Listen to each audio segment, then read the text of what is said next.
Alrighty, friends and radio neighbors all around the great wide world. It's time once again for yet another Hot Summer Nights in My Radio episode of V8 Radio, Kevin. Ooh, nice. Hot Summer Nights in My Radio.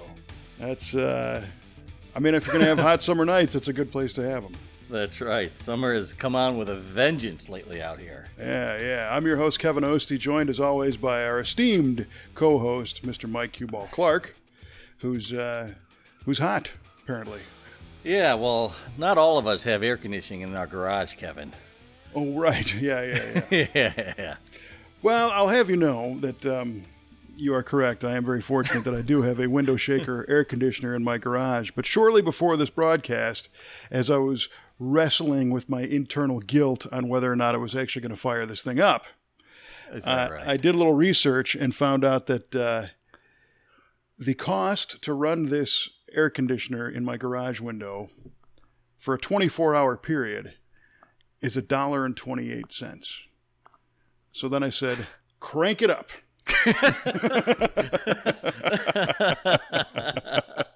Let's do this. Yeah.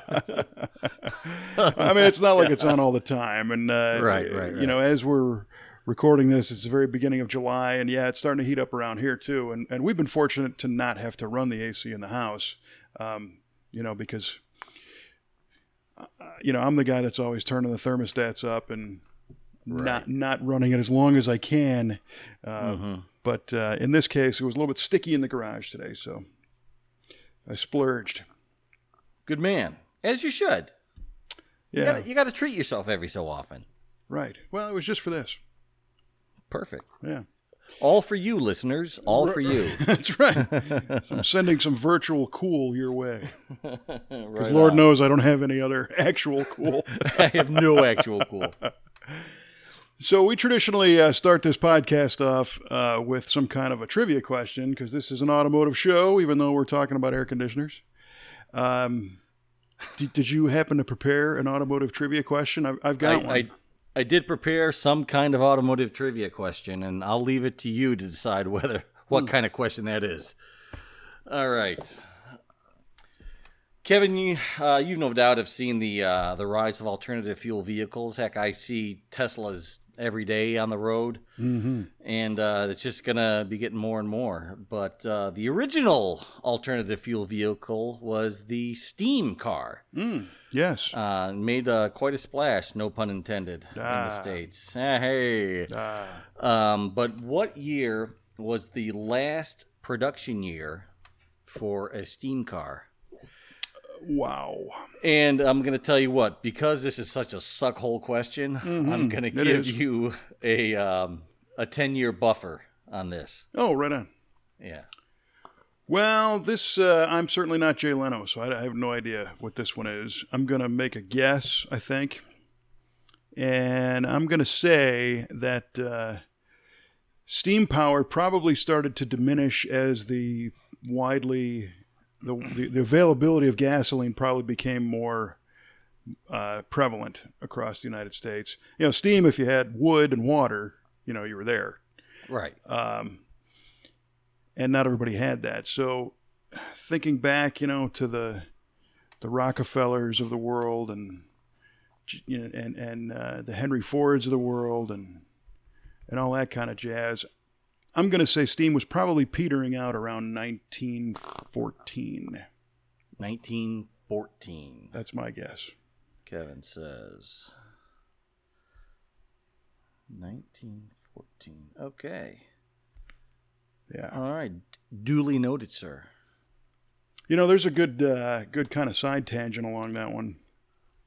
Let's have it. Did you ever read the theory that prohibition was enacted not to stop people from drinking alcohol?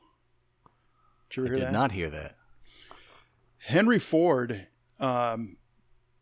wanted people to be self-sufficient. He wanted farmers to be able to grow their own crops and feed themselves and also fuel their own vehicles. All right. So Sure. Henry was a big proponent for running vehicles on alcohol. And the gasoline manufacturers and oil companies didn't like this. I can't imagine why. Yeah, right. So there's a lot of historic data that says a lot of the people that pushed for prohibition were the oil companies. Wow. Because if you read the law, it says nothing about the consumption of alcohol. It says the transportation of alcohol. Oh. And of course, All right. There was the whole kind of puritanical movement and the people that, were saying that our society was, coming apart because of the taverns and the booze and all the rest of it. But I thought that was pretty interesting. That is interesting. I'm going to have to read up on that. Yeah, right. Huh. Pretty cool. Yeah. Okay, so a trivia question right back at you. This one, it could suck. I don't know. I'm going to leave it kind of broad, but we'll get right to the point. Okay. So what does the Chevrolet Advanced Design refer to? Chevrolet Advanced Design. Yes, there's a term. It's called Advanced Design, and it refers to something in the world of Chevrolet that was pretty popular. What was it? I got 15-second growl on that one. Yeah, that's great. That's great. I'm going to say the advanced design allowed... It's not dual band AM, by the way. Oh, thank God for that. Yeah. I don't ever want to hear about that again. Quadrature amplitude modulation, my foot. I was reading up about that again, just cursing you out. I bet. Yeah. And if you don't know what he's talking about, you got to listen to the previous episode because the trivia question was one that he knew but not at the right time. Exactly. I knew it 30 years ago, not today. Yeah. Not last week. I'm going to say a Chevrolet Advanced Design is what allowed cars to have no B pillar in it. So a pillarless design. Very interesting. Yeah, Could be right. Yeah. Okay. You keep telling yourself that, bub. I've noted your response. Allowed cars to have no B pillar, a pillarless design, if you will. So to speak, yes. Right. Well, and that kind of goes along with the Chrysler forward look, right? That was their thing in the 50s, where everything was kind of slanted forward. Right. Yeah. And they had the cab forward design as well. Chrysler did. I think in the 90s. In the 90s, yes. Yeah. That was some weird stuff. Oh yeah, a lot of neat terms, a lot of neat marketing terms. Yes. This car looks like an egg. You mean it's cab forward? It's cab forward. Yes, sir. Yeah. I don't know who puts the cab in the back. Is the question. Yeah, right. Oh, jeez. All right. Maybe Chevrolet did with their advanced design. They might have. We will soon find out. Yeah.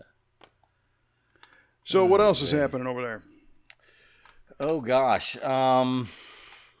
What else is happening over here? I tell you what, man. From an automotive standpoint, not a whole lot. Unfortunately. Well, every day has been an adventure at the V8 Speed and Resto shop for sure. We've been very fortunate to finish up a whole bunch of cars and send them home, and we've got some new ones coming in and some pretty neat projects. One that we were very happy to finally wrap up is that 1946 Ford Tudor. I was just looking at that. That was a neat project, neat looking car. Yeah, and it really kind of, it started off just the customer brought us this car, and it was a halfway done street route already. It was a 46 Ford Tudor, which means it's a two-door, but it's got a back seat and kind of the big rounded torpedo back sort of before the major streamlining hit. And it was on a Mustang 2 front end chassis, and it has a small block Chevy, kind of your typical recipe for street rod, Right. Chevy 350 with a turbo 350. Mm-hmm. And he was fine with that. He just wants to drive this thing around and enjoy it, and it ran good. So we ended up not really messing with that at all. But it came in black, and it had been repainted a few times, and it was lacquer checking and coming apart everywhere. So we ended up stripping the car and doing a decent amount of metal work. We basically remade the rear fenders. Wow. And the trunk floor in the back and the rear pan, some of the running board mounts, parts of the running boards themselves, part of the floor. And meanwhile, we had the trim. Most of it was restored. We had a lot of replating done and polishing and stuff. And then, of course, did all the body work, and our team sprayed it. Jeff, our painter, sprayed it. It's a Mercedes color. It's a metallic charcoal gray, which completely transformed that car. Did it? Just the color. Yeah, because black, never mind the fact that it was a worn-out paint job, but black didn't do anything for the lines of the car. And it's got big curved fenders and a big rolling roof line and a lot of roundness everywhere. Sure. And that metallic charcoal really catches the light the right way, and everything becomes three-dimensional, and it was really neat. And the trim went back on it, all polished up and straightened out, and re-chromed and everything, and it was a stunner. And the only thing that's a bummer about that car is none of this really translates that well in photographs. Oh, dang it. I took a ton of shots of this car, and it's like, you look at your image and you look through your eyes and you're like, no. I see more. Well, the pictures look really great as they are. So I can only imagine how great it looks in person. Yeah, it really came out nice. And I suppose if we had more studio time to do, a proper photo shoot in a psych studio with a flying softbox and the whole thing, we could have made it jump more. But like we kind of talked about before, as soon as these things are finished, they need to go because the owner wants the car. The fun thing was that this was another distance customer, and he'd never been to the shop before, and I have met him many times in person, but he just lives too far away. And we sent the car home, and we got a text from him afterwards saying how the car looks far better in person than the pictures that we had sent him. Oh, I so gotcha. that effect actually helped, because when he finally saw the car in person, he was like, wow, this is a lot nicer than I was expecting. Oh, that's great. That's really great. It was great. Super nice guy. Just great people to deal with. And he had kept us kind of charged up along the way because he was sharing the photographs with his buddies, and they were all following along, and everybody was excited about it. So it was a total win. And I just wanted to take a sec to thank our team for being persistent and staying, keeping the quality level up the whole time, because as as projects go on, whatever circumstances are happening, our mission is to keep that quality standard all the way through. And that's what these guys did. So we worked with we have a local partner shop called Auto Designs by Sebastian that custom stitched the interior and did the headliner.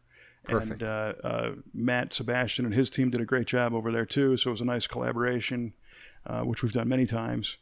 And so the owner of the car actually worked directly with the interior shop to make those decisions and figure that stuff out. So it was cool. It worked out well. It's a really great car. One that I wish, like all of them, that we could hang on to a little bit longer and take to some events and show off. But I fully respect the fact that it needed to go home and get some miles on it. Oh, for sure. I really like those mid to late 40s and early 50s Fords, especially.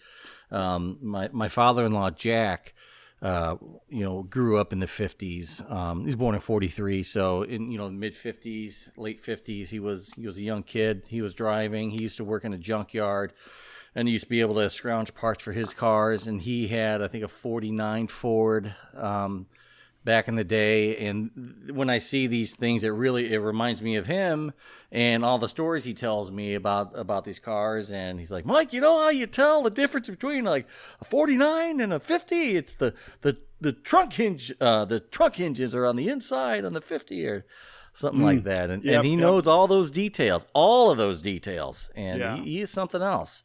So, I really enjoyed seeing that 46 Ford. Looking through it, it kind of got me a little nostalgic. Well, that's cool, and that's the whole reason why we do this stuff is, we've talked about it before, but our company's mission statement is connecting people to the best time of their lives through things with wheels. That's what we're here for. Right on. And those cars, when I was growing up, you and I are a similar age, you'd see them at shows and you'd see them, the weekend cruises here and there, but It's not like there was fat fendered 40s cars driving around every day. Right. So I didn't have, a strong connection with this thing from a nostalgic standpoint. I thought it was cool, but it's not like, like you're saying, somebody, close had one or something. But the more we got into this car, the more I was like, wow, this is really cool. And then of course, driving it, you're sitting in this kind of giant fishbowl, driving this car around. And because of the advanced suspension with the Mustang 2 setup and coilovers all the way around, it drove pretty nice, and it had good power and ice cold AC and stereo and everything. So it was something that you could, literally get in and drive cross country and not worry about. And and then every time you stopped, you just had people crawling out of the woodwork checking the thing out, which was... Oh, I believe it. Which was really cool, yeah. So we've had a bunch of fat fendered cars in the shop recently.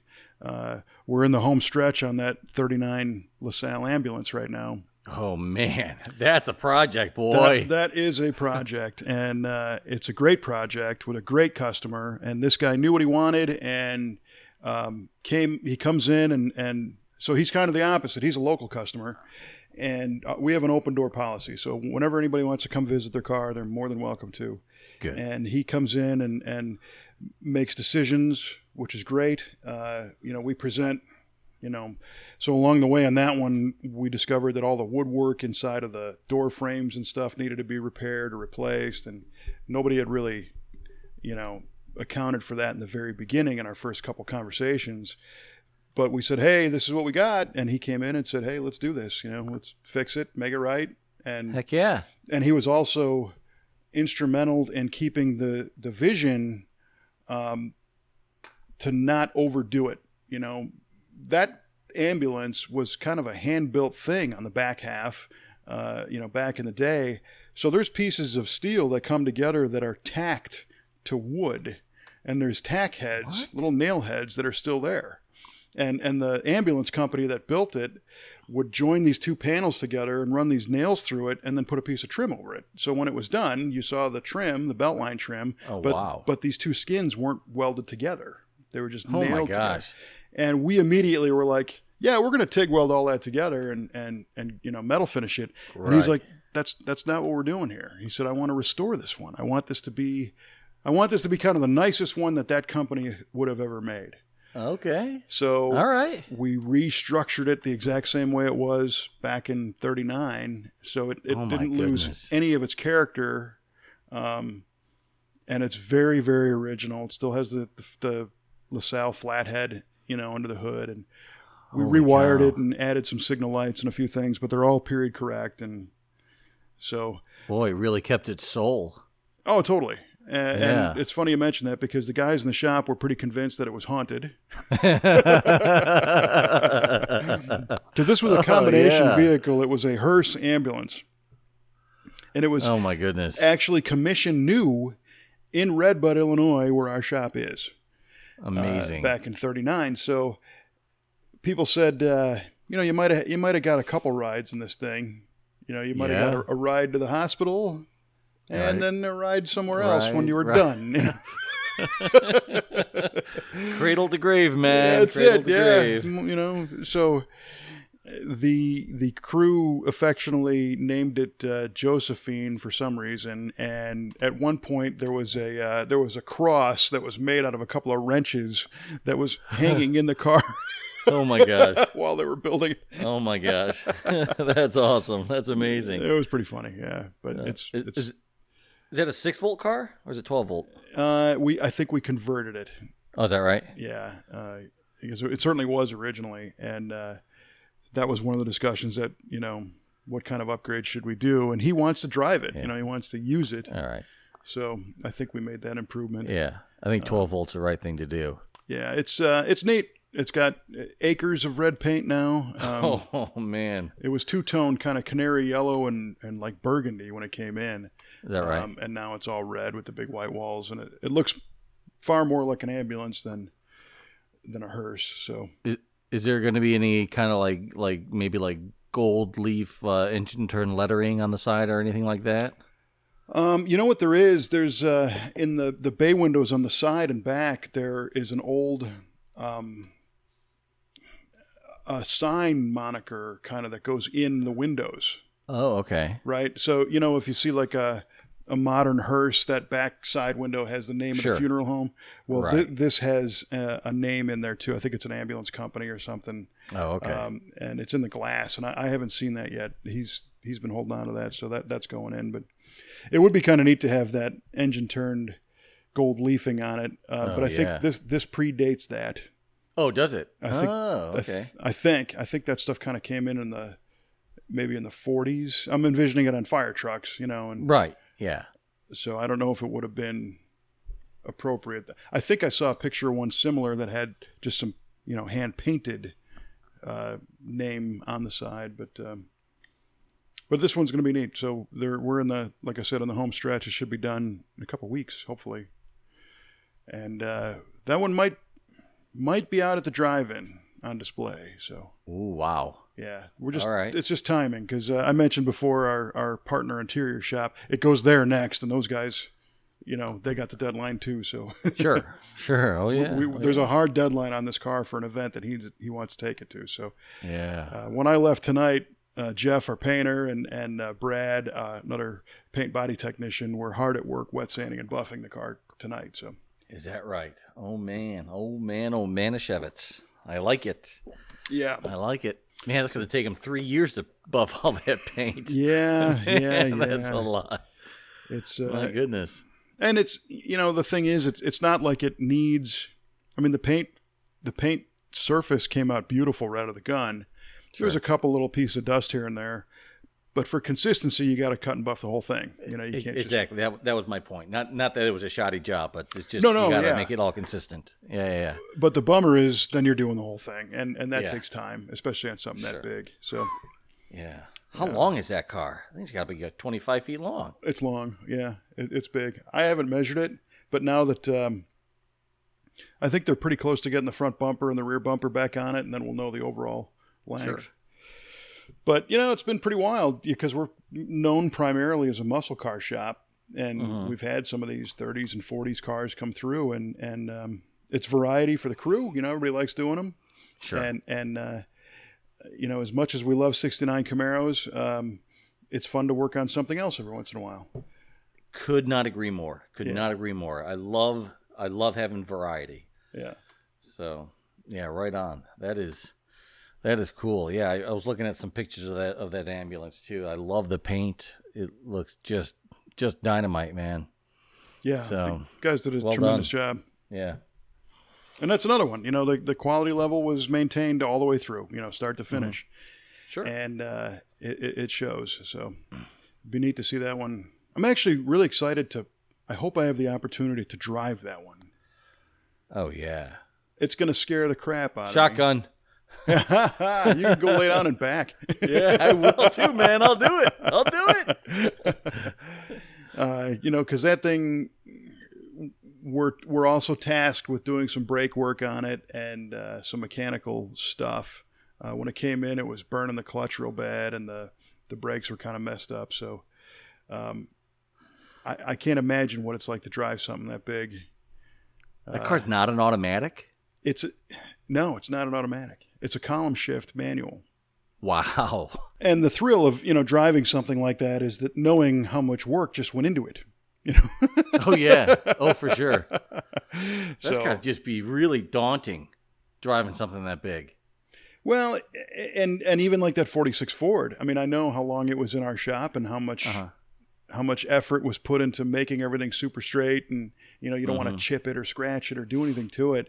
But we always, we're a complete service facility. We don't send them home as trailer queen objects that don't work. We got to drive them and make sure, because that's what it's going to be used for. And that you have to kind of separate yourself and say, well, I'm not going to be freaked out about how this thing looks, because I really got to pay attention to the brakes feel right, to the steering, does it make any noise? Are we getting hot? Watching the gauges and all that stuff. So that part it's thrilling at the end. I bet. And we're fully insured, for this kind of stuff, which is important. And, the more I talk to people, the more I learn that certain shops aren't. So that's a great question to ask if you're going to have some work done. As long as the car is in our care, custody, and control. So while we're working on it, if it's in our building, and a couple of us are insured to drive them for evaluation purposes before or after they're finished. And not everybody, but a few of our team are. Sure. And they've been trained as such, and they have the insurance document with them when they drive it and all that. So very nice. It's a little peace of mind. But by golly, man, you run a legit organization. We certainly try. I mean, we pay for it. Right on. And insurance gets expensive, I'll tell you right now. I believe it. Yeah. But one that was kind of fun the other day, we sent home that 88 Chevy Monte Carlo SS. Oh, yeah. And that was a short visit. It came in, it had a 383 stroker small block and a fast EFI system on it, a built 200 4R trans, and a Mosier 12-bolt rear end. And the car wasn't running right.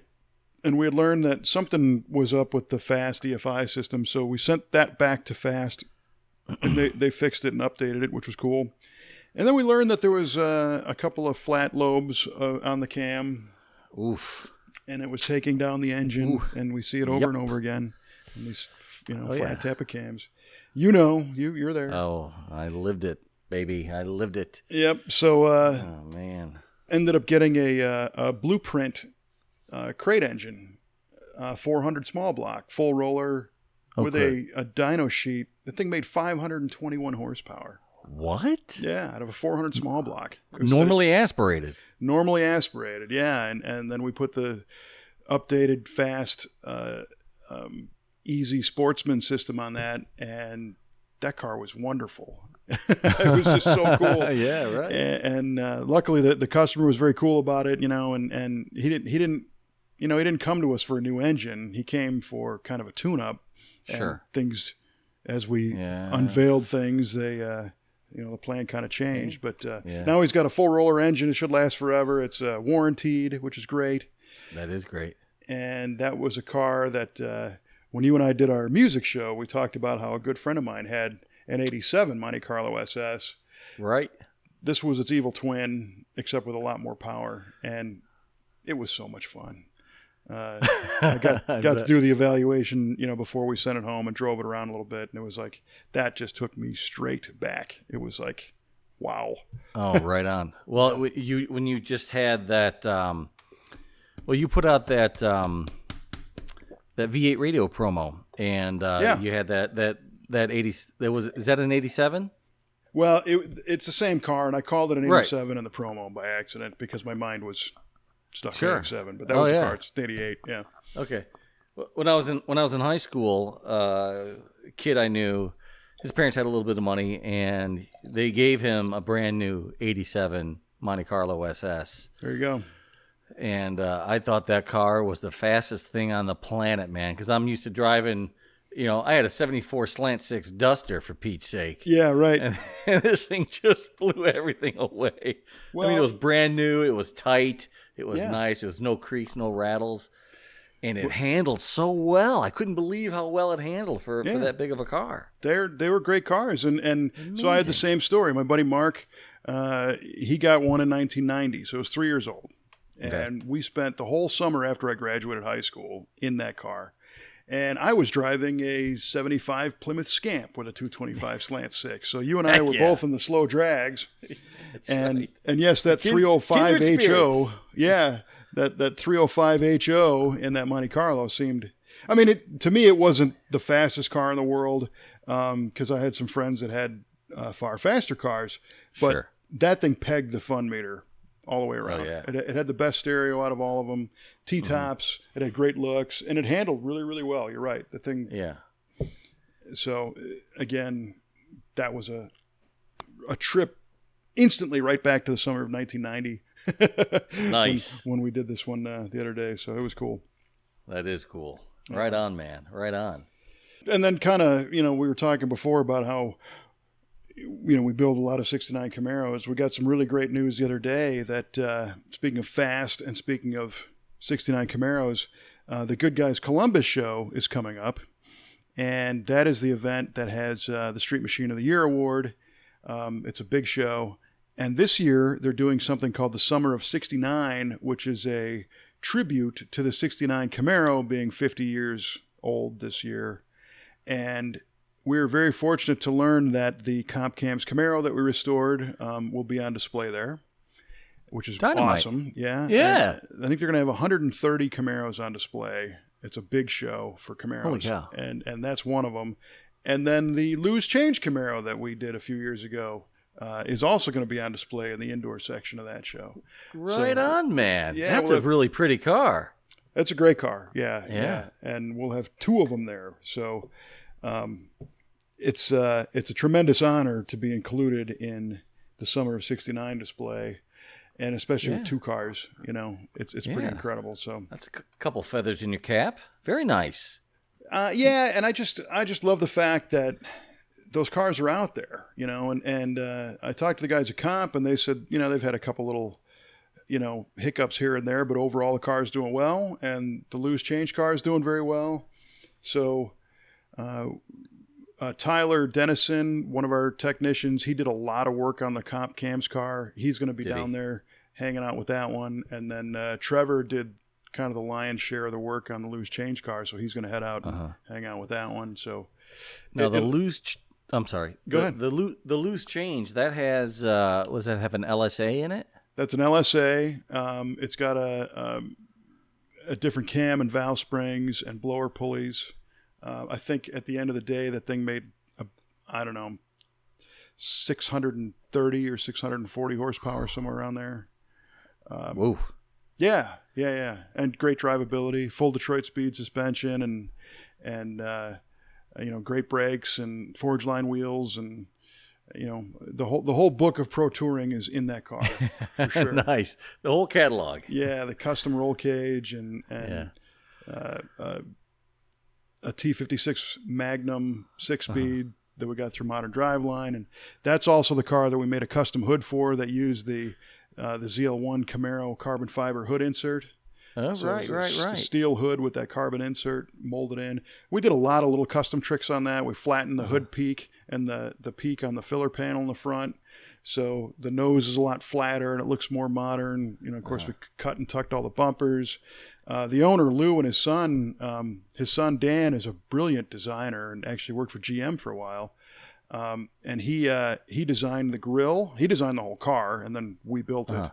Right. And the grille is a 3D printed adaptation of a 69 Camaro grille blended with a late model ZL1 grille. And they're actually selling those. They're retailing those now. Is that right? Yeah, it's pretty cool. That is really cool. Yeah. I like that car has so many subtle differences built into it. It still looks like a 69 Camaro, but a really, really nice 69 Camaro. Oh yeah. And you walk up to it and you're like, what's different about this car? And you really got to pay attention and see all the different, custom tricks that you've done to it. And when you see those, you're like, holy cow, you can really appreciate all of the effort that went into it, all the design and all the metalwork, all the fabrication. Amazing. Yeah, it takes a while to absorb that whole car because there are so many, like you're saying, little things The rear wing was kind of cut down and sucked down to the body, and the rear bumper was fitted, and we built this roll cage for it, and then put dome lights in the roll cage. Is that right? Yeah. And I'll tell you, a project that was far more complicated than you'd imagine was putting sun visors in that thing. Really? Oh, because of the roll cage going across? Right. So if you put them in the ceiling of the car in the headliner, they would hit the roll cage. If you mounted them on the roll cage, they didn't do anything.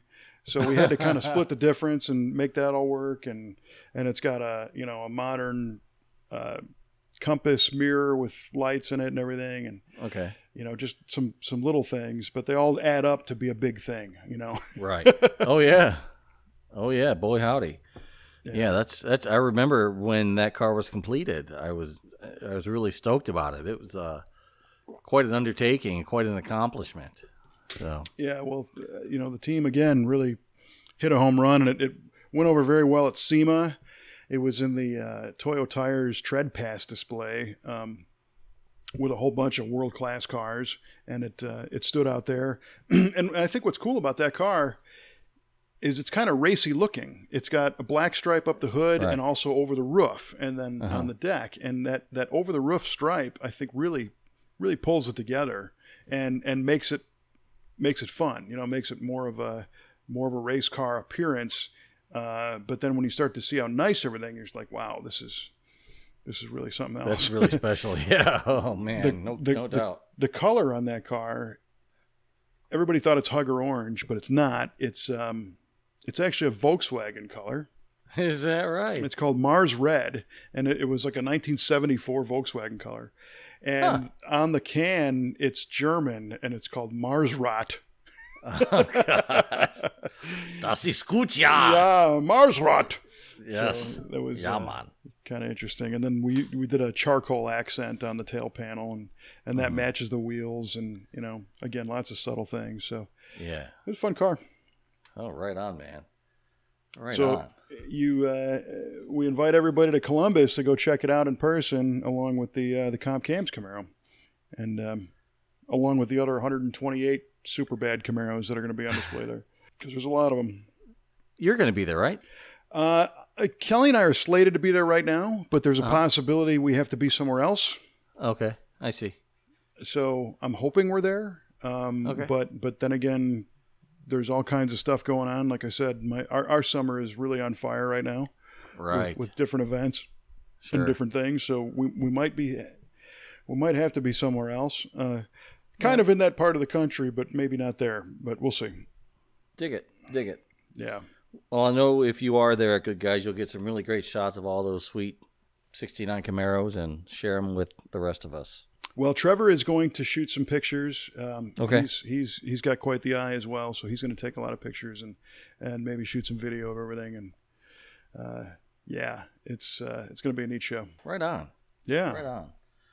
That is very cool, and it's cool that these cars are still prevalent, and there's still so much availability to build these cars out there, and you could still build a 69 Camaro from the ground up 50 years later. Oh yeah. I mean, and it's not going away. I mean, I think when we look at the auctions and just look at the popularity, and again, I like to use movies as an indicator, as long as the cool guys and the bad guys are driving muscle cars, they'll be around. Yeah, totally. And the parts availability is becoming, there's more and more cool stuff. Right now, we're in a weird spot in the world because the U.S. economy is doing very well, and a lot of people are building cars and buying parts, which is great. But it puts us into a waiting game a lot of times because things are back ordered. Yeah. So as we talk to new customers and get some of these projects going, we find ourselves asking them to get stuff on order long before the car's even at the shop. Is that right? Well, the last thing you want to do is bring a car in and inspect it and then kind of get the plan down and then have to wait 6 weeks for the first part. That makes sense. Yeah. So, we're talking about Camaros. I've got a potential customer in California who has a 69 Camaro, Very, very nice car. It's got an LS7 dry sump, LS-based motor in it, and a 6-speed and custom paint, all Detroit speed suspension. It's a convertible. And he wants to take it to the next level and have us do an LT5 install. Oh, boy. And the LT5 is 740 horsepower from the factory, supercharged, direct injected LT motor. And seeing that Trevor figured out one of the tuning tricks that we talked about in a previous episode on the LT4, the LT5 actually has a different operating system, so we don't think it's going to have that problem, but we're ready if it does. And the engine is available pretty quickly, but some of the other parts don't exist yet. So a good front drive system is being developed right now. Oh, okay. and some brackets, and so we're talking to this customer, and he wants to do this car at the end of the summer. He wants to drive it for the summer as it is, and then ship it to us and then get started. And I said, no, it'd be really nice if I had the engine sitting here right now.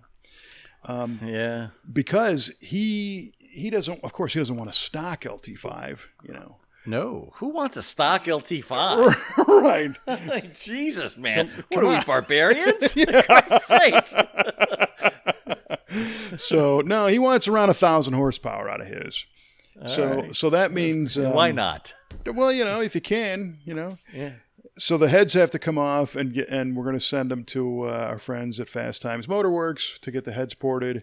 The supercharger snout is going to get ported to flow more air. Okay.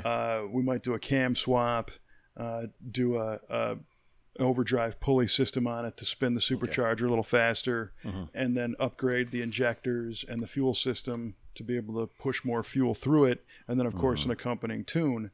So, and you can't just take an aluminum LT5 crate motor out of the box and throw it in. You got to do some detail work on it. So we're going to be taking some things apart and painting things, and making them nice.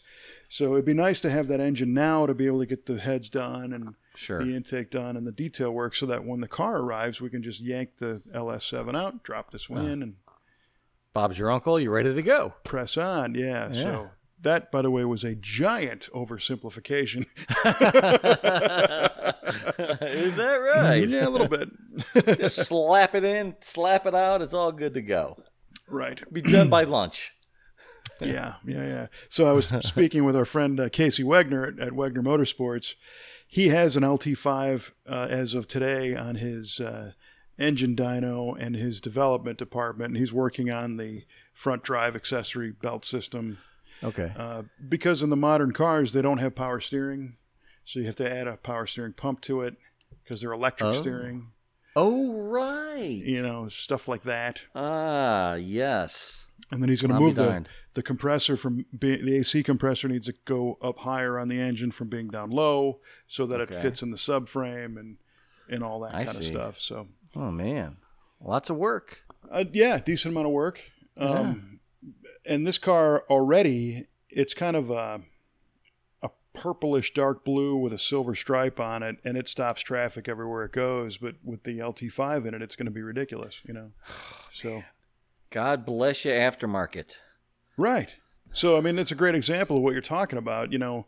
Not only do you have the ability to restore a Camaro completely out of a catalog, but there's all this new stuff coming, that isn't even here yet for that same car, essentially.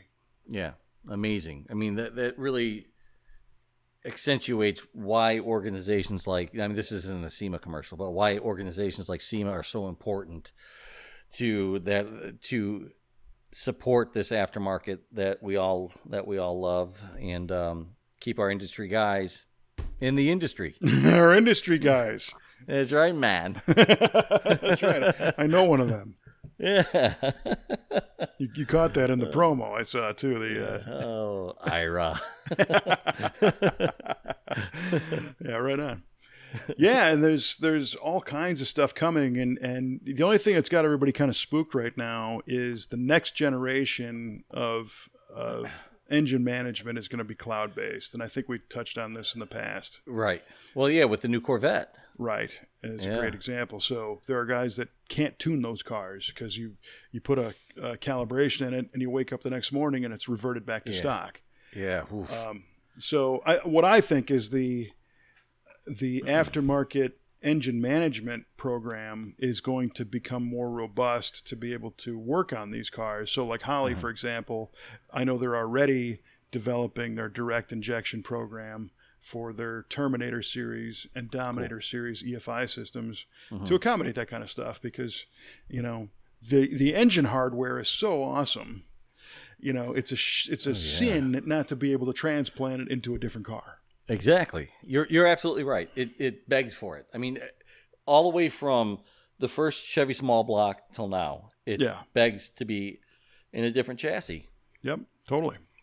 That's the essence of hot rodding. And when you can make, 700, 800, 900, 1,000 horsepower and still have somebody who can turn the key and drive everywhere and, get economy out of it too. I mean, it's mind bending. And then to put that in a 69 Camaro or a 63 Riv or a 67 GTO. Well, you can't put them in the GTOs. The people get mad. No, you may not.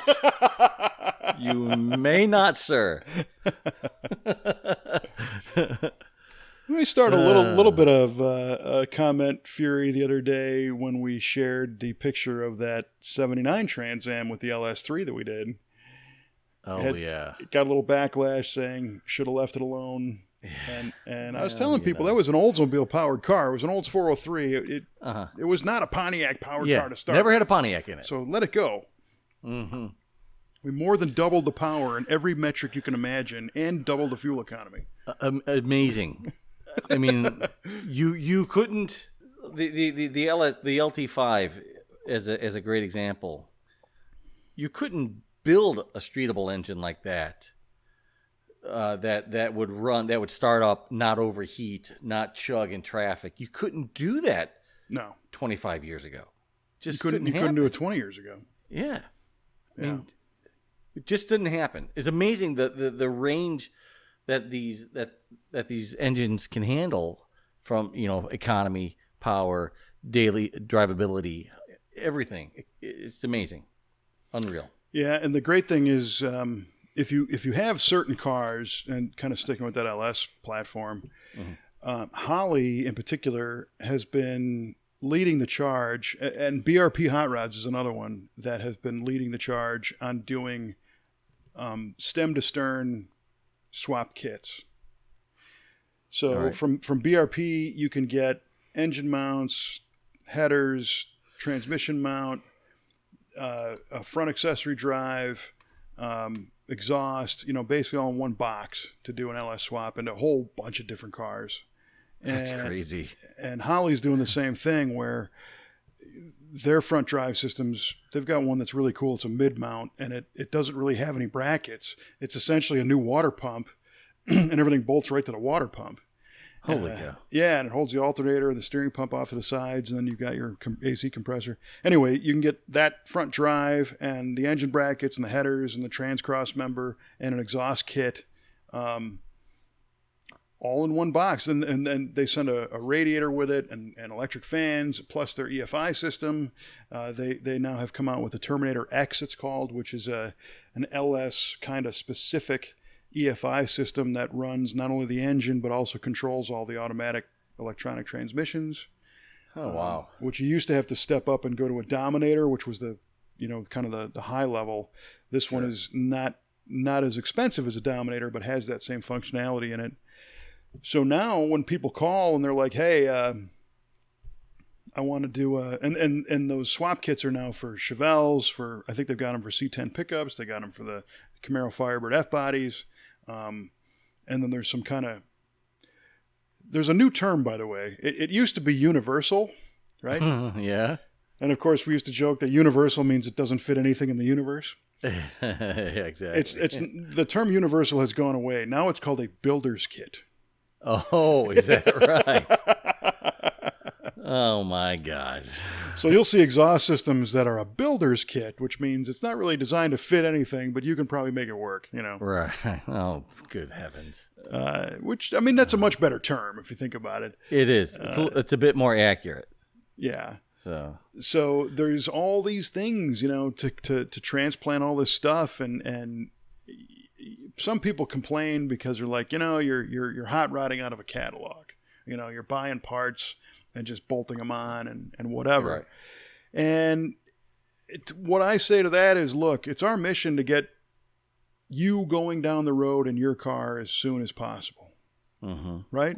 And if, you know, these parts get you there, then everybody wins. Mm-hmm. We can certainly make absolutely everything. You know, if you want a custom-made trans cross member that looks like no other, or you know, any aspect of this to be purely tailored to what you want, we can do it. Right. It's going to cost more. Right.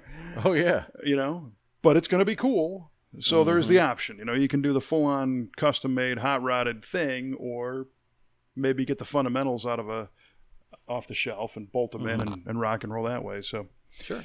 But to have all those options is pretty cool. It is really cool. I mean, my God, you can get a whole turnkey chassis. If you want a G machine, you can you know call your buddy Jeff Schwartz and buy a chassis. Yep. And it's gonna put whatever you put on. It's gonna handle like it's on rails. Yep. So that's crazy. And you know, you used to have to, you know, fabricate frame stiffeners, box your frame, put all kinds of extra things on there that may or may not work, but it's certainly going to weigh that frame down quite a bit. And now I think it's a miracle that you can buy that stuff out of a catalog. Well, I think it's funny, to your point before, if you thought back to 1967 and you're John DeLorean and you're Jim Wagner's, and you're talking about the GTO, and you're in Pontiac corporate offices, and you're thinking, okay, so the 67 car, what are we doing differently? Well, it's kind of a carryover from 66. We might change the taillights up a little bit. We got a brand new one coming for 68. So let's just get this one done, and then we'll move on to 68, and the 67 chapter's closed, and move on. But that's not what happened. We're still building them today. Yeah. 52 years later. Yeah. Amazing. Yeah. I know. It's nuts. Who would have thought? And some of these you can get whole bodies for now, too. Yeah, right. Just unreal. I can't imagine being in a business where it's like, okay, today I'm going to develop this product, and, you know, whatever. For sake of conversation, I'll call it a toaster. Our toaster, it's revolutionary. It's a great toaster. Yeah, okay. That toaster has such a following that a half a century later, people are making reproduction versions of that toaster because they like it so much. You know what? It doesn't make any sense. It makes great toast, man. Yeah, but it's cool, and that's kind of what's, you know, what the deal is. So the great thing is there's always more and more, and it keeps going, and these cars always make people happy. You know, I think that's the bottom line. They really, really do, man. If you have a personal connection or not, you know, people just dig them. Yeah, I mean, they're so unique looking, especially compared to anything that's modern on the road today. You know, these older cars really, really stand out. Yep. So we have a few interesting prospects on the horizon. Talked to a guy today about doing an AMX, 69 AMC AMX 390 car. It's a very nice car, and but it's not right. It was converted to a race car for a while, so kind of the dash has been, you know, changed to race gauges, and he wants to make it a correct car again. So he wants us to completely restore the car back to original, and there's enough things that have been changed to warrant a total restoration.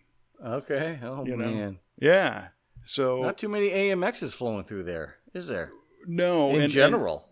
And that's one that kind of goes against everything we've been saying, because that's going to be restoring original parts, you know. Yeah. There's not a whole lot available to, you know, you can't just pluck a new AMX off the shelf, but that's, you know, that's what keeps it interesting where we are, because some of this stuff like that 39 ambulance and an AMX and juxtaposed to an all-new Camaro or Mustang or whatever, Yeah, you got to pivot now and again. That's it. Keeps everybody on their toes. And you're right, organizations like SEMA really help that stuff along. And I don't know what the day number is, but I have a countdown timer on my desk to the kickoff of Is that right? SEMA 2019. Yeah, I'm excited. They should be. It's always a fun time. I had a great time last year. Yes. Well, hopefully you can do it again. Well, I hope I can. Did you put in for that? I don't know. We haven't really talked about it. So you're an industry guy, I understand that, but we didn't really say if you want me back or not. So well, if you get the time, I think you should go. All right. We'll make that happen. All right. I'll see what I can do. Right on. All right. Well, I know that everybody is jumping out of their skin to know the answer to our trivia questions. I can feel it. I think they're jumping out of the window. They're jumping to a different podcast. Well, they did that about 56 minutes ago. Where the hell is Car Talk again? Yeah, right. Oh, damn it. Number one, by the way. Those. Yeah. Mm-hmm. Yeah, they are number one. That's great. All right. So, answer to our trivia question. Kevin, I asked you just the most rottenest question I could probably find. And that was, what year saw the last year of production of the steam-powered car? Yeah, right. What the heck was that all about, by the way? Well, you know what? I really got to... I've been seeing, like I said, a lot of Teslas on the road lately. A lot of Teslas lately. And it got me to thinking of alternative fuels, like compressed hydrogen and, compressed natural gas and things like that. And I started thinking about steam cars. I'm like, I wonder when you should be thinking steam went out of favor. You should be thinking about nitromethane as an alternative fuel. I mean, that's what I think of. Yeah. Hydrazine, Well, that's the yin and yang of our personality. That's why this thing works so great, man. Yeah, there goes more of them jumping right to that other show. So, all right. What did I say? 1914. 1914, and I gave you a 10 years, a 10-year buffer, and it was 1924 to 25 is when the last steam car was. So you just made it by the hair of your chinny chin chin, my man. I made it through. And that was from the Endurance car company. Endurance. Made it, the last one. And there was another company, the Doble steam car. They were retrofitting cars up until 1930. Oh wow! And then they stopped. Yeah. Made it by the vapor of my steam over there. Oh, yeah. It'd be interesting because technically, if you could do a little Mr. Fusion, you could make a lot of steam on a car and do it today. Yeah, kind of fun. Yeah. It would heat up that boiler quick. Well, an interesting project that we've got coming down the pike is actually going to be doing an electric VW bus. Are you really? Yes. That's a teaser for our next episode, perhaps. We are talking about that car next time. And you're thinking, why didn't you say that almost an electrified episode of V8 Radio? Oh, man, look at this guy. He's off to the races. Okay, so my question to you was, what did Chevrolet Advanced Design refer to? And you responded with, advanced design allowed cars to have no B-pillar or a pillarless design. Yeah. Which is pretty good stab at it. But the patient lived. You didn't kill Yes, it. Right, exactly. The reality is that advanced design was the name of the pickup truck series designed by Chevrolet between 1947 and 1955. Those are known as the advanced design pickup trucks, and small truck Suburbans and whatnot. So it was right after World War II, and they came out with that nice, sleek-looking, like Kelly's 54 Chevy truck is the last, basically the last year for the advanced design with the one-piece windshield. And then in 1955, they were redesigned and called the second half of 55. They were called the Task Force trucks. Is that so? Yeah, they went from advanced to being more of a working vehicle, so they call them the task force. So, what do you know? Yeah. Well, interestingly, this came into my mind because you were talking about Tesla before, and I saw something recently on the Tesla pickup truck. Oh, yeah. I've heard about that. Yeah, and they're gunning for the F-150 and for the Silverado with this electric and composite, I guess, plastic, pickup truck. And I thought, that's a pretty advanced design for a truck. And then I went, that ain't new. The advanced design was 1947 to 55. Yeah, that's great. That's really great. So I love how your mind works.